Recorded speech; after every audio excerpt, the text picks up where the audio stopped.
তার বয়স হচ্ছে 17 ইয়ার্স। ওর বিরুদ্ধে একটা অ্যালিগেশন ছিল যে একটি মেয়ে একটা অ্যালিগেশন দেয় যে তার সাথে শারীরিকভাবে সম্পর্ক করে এবং তার পরিবারকে ভয় দেখানো হচ্ছে।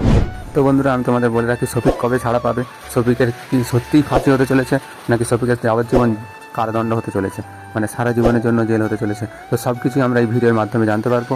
তো পক্সো আইন মানে ভারতীয় আইন অনুসারে আমি তোমাদের সব কিছু প্রমাণ সহ বলবো, ঠিক আছে? তো বন্ধুরা, ভিডিওটা অবশ্যই শেষ পর্যন্ত দেখবে, তা নাহলে খুব মিস করবে। ভিডিও শুরু করছি, লেটস স্টার্ট। যে ছেলেটা অ্যাকিউজড আছে সে মাইনর ছেলে আছে, তার বয়স হচ্ছে 17 ইয়ার্স।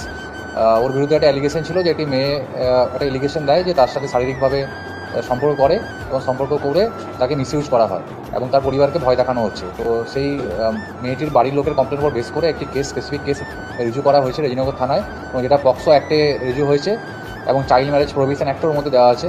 তাতে আমরা দুজনকে অ্যারেস্ট করেছি। বন্ধুরা, তোমাদের বলে রাখি, পক্সো আইনটা কি। পক্সো আইন হচ্ছে ভারতের একটা আইন, এটি শিশুদের যৌন নির্যাতন, হয়রানি এবং শোষণ থেকে রক্ষা করার জন্য তৈরি করা হয়েছে। 18 থেকে 21 বছর বয়সের মধ্যে কোনো পুরুষের সন্তানকে বিয়ে করলে তার শাস্তি 15 দিনের কারাদণ্ড, 1000 টাকা জরিমানা বা উভয় দণ্ডে দণ্ডিত হবে। নাবালিকা, এখানে 18 বছর কম মেয়েদের সাথে যৌন সম্পর্ক স্থাপন করা একটি গুরুতর অপরাধ এবং এর জন্য পক্সো আইনের অধীনে কঠোর শাস্তির বিধান রয়েছে, যা 10 বছরের কারাদণ্ড থেকে যাবজ্জীবন কারাদণ্ড হতে পারে, মানে সারা জীবনের জন্য জেল হতে পারে। এবারে বন্ধুরা, এখানে শফিক যে কাজটা করেছে গুরুতর অপরাধী কাজ এবং দণ্ডনীয় অপরাধ কাজ।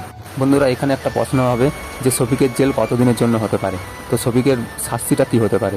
তোমাদের বলে রাখি, শফিকের শাস্তিটা হতে পারে বিচার অনুযায়ী, আদালতে যা বিচার দেবে বা মানে জজ সাহেব যে মানে বিচারে বলবে সে অনুযায়ী শফিকের শাস্তি হতে পারে, ঠিক আছে? এবারে আমরা বেশি বেশি করে দোয়া করবো যেন শফিকের শাস্তিটা একটু কম হয় এবং ভালো মানুষ হয়ে ফিরে আসতে পারে এবং শফিক যেন নিজেকে সঠিক রাস্তায় চলাফেরার ব্যবস্থা করতে পারে। যে ইউটিউবারের কথা আপনারা বলছেন সে ছেলেটির বয়স 17 বছর।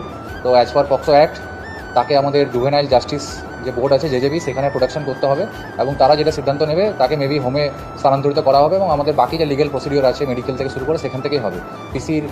আমরা পিসি নিচ্ছি না, কারণ জুভেনাইলদের পিসি নেওয়া হয় না।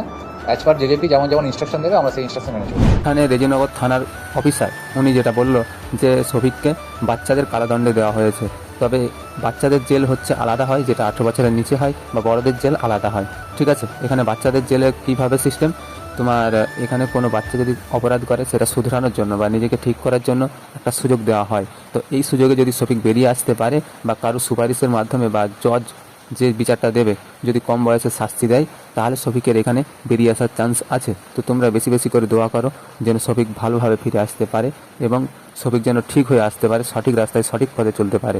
তোমরা ভিডিওটা যদি বন্ধুরা ভালো লেগে থাকে ভিডিওতে লাইক দিয়ে চ্যানেলটা সাবস্ক্রাইব করে আমাদের সঙ্গে থাকবেন শফিকের ব্যাপারে সবার আগে আপডেট পেতে।